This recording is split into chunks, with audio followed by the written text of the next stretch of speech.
Hey folks, it's Mark with Fire Mountain Outdoors.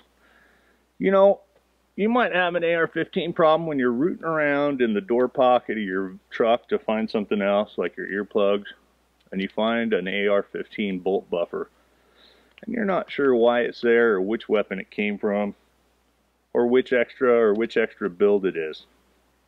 So it's time for an intervention. You know what I did, folks?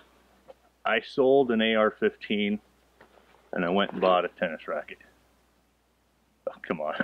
You really don't believe that, do you? Can you see me playing tennis? Oh, point for you. Yeah, another point for you. Yeah, I'm not really a tennis guy. So what's in the bag? Let's see. What we have in this tennis bag is a little bit of coolness. This, my friends, is a Kel-Tec SU-16 rifle. You know, when these came out, they were quite the economical alternative to any other kind of a 5.56 kind of a firearm. They went up in price. You can buy an AR-15 for what you can buy one of these for. But I was loaded up on the AR-15 front, and I always wanted one of these. So I traded off, and we're going to try it out. You know, this isn't what I consider a tactical rifle. It's a really light rifle, and it's very compact. It'll fit under the seat of your truck. I think this is a great truck gun. I'm not sure how accurate it is though, because I've never shot it. So we're going to find out today. So obviously it has a folding stock. There's a removable pin. You take that out, fold it, you put it back in. That's something that you could lose, and that's kind of a worrisome deal for me. It's really secure when it's in either way. There's just that, oh, I dropped it in the mud puddle or the pond or the storm drain or whatever. So there's that issue. I do believe they have a retention device for that.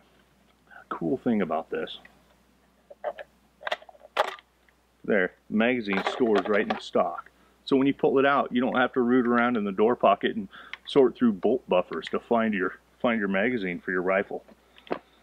Another cool feature about this, it's got a built-in bipod.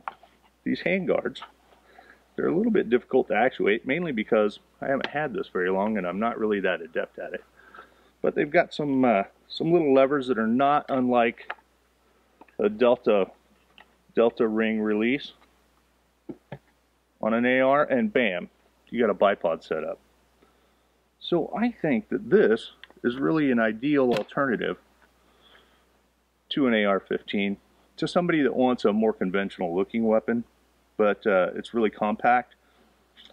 I would say that this would more compete with the Ruger Mini 14 as far as a weapon versus the AR.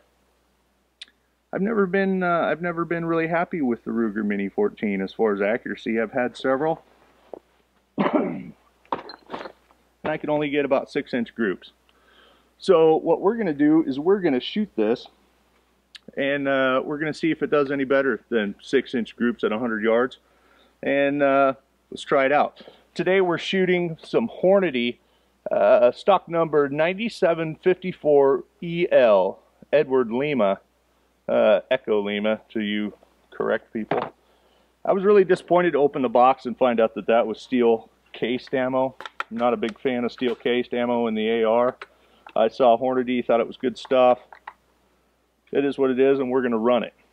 So let's shoot this. I've got a camera set up at 100 yards and some targets.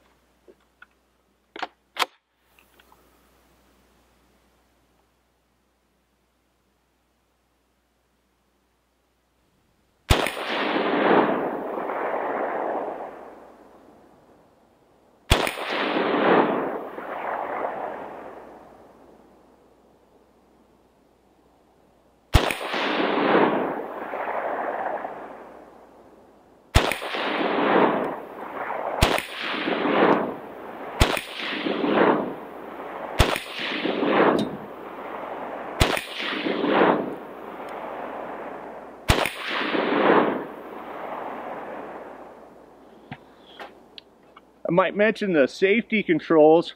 You know, the safety and everything is pretty awkward for a traditional long gun owner on an AR-15, the bolt release and everything. This is a lot more conventional. The safety is a push button by the trigger guard that somebody would be really accustomed to. And the bolt release is simply a pull it back and go kind of a deal. So it's got that going for a person who's really doesn't want to make that transition and train and learn a new platform. I'm going to bring her down about 10 clicks, and I'm going to try the other target.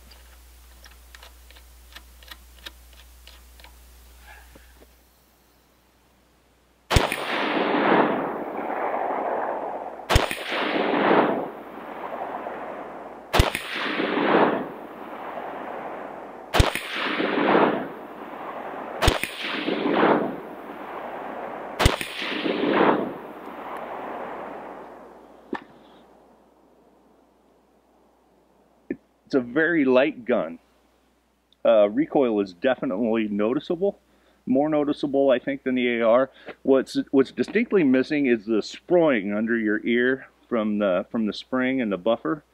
It feels very smooth. It's a piston gun instead of a direct gas injection, which should make it a lot cleaner to maintain up here. It felt really good to shoot. Obviously we had no misfires, even running steel core ammo. Bolt holds back on the last round. Let's go look at the targets. I'll go grab them and I'll bring them down. So we're losing light by the time I move the camera and everything. We'll be out of it. But you know what? Let's shoot some more.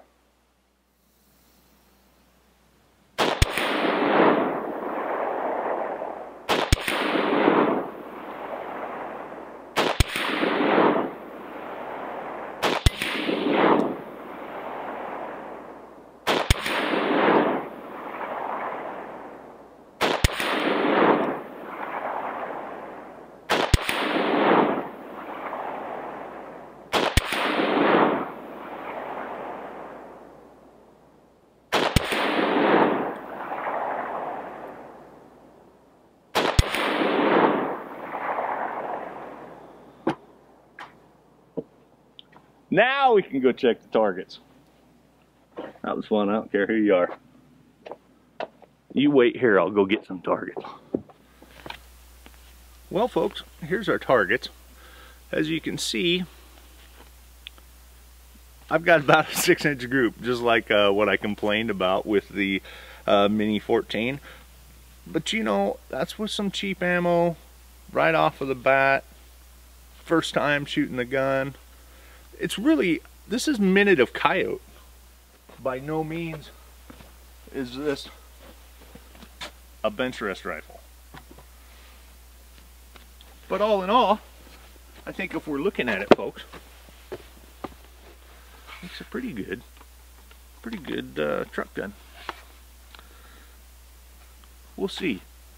If I can't get the accuracy a lot better, I'm not sure how entertained I'm going to be with keeping it long range. But I think trying some different bullet weights and some different loads, I think it has the potential. I really like the package. I like the compactness of it. I like the built-in bipods, as cheesy as they are. I like the fact that I can store the magazine inside the buttstock. It folds up short. It's an interesting rifle, folks. And thanks for joining me for this walk around the gun on the Kel-Tec SU-16. Thanks for watching. Hey, like us on Facebook and subscribe to us on YouTube. Thanks for watching.